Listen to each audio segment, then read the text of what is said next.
Avalanche Visa Card goes live, aiming to further the mass adoption of crypto. Users can spend their Avalanche tokens, AVAX, wrapped AVAX as well as the USDT and USDC stablecoins at any store in person or online that takes Visa.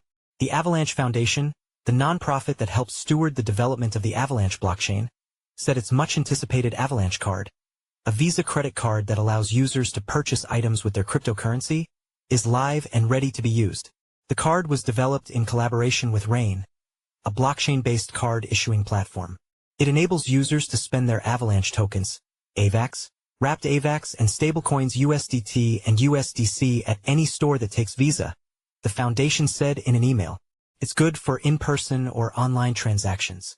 While other teams have also released credit cards tied to a user's crypto holdings, the news signals the further integration between traditional financial technologies and cryptocurrency.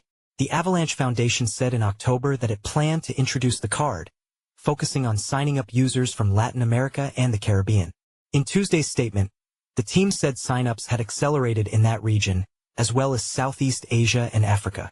According to the card's website, the credit card will be linked to users' new self-custody wallet and unique address per asset.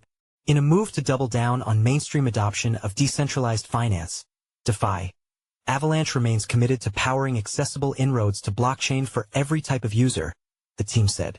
Read more. Avalanche blockchain's largest ever upgrade, Avalanche 9000, is live.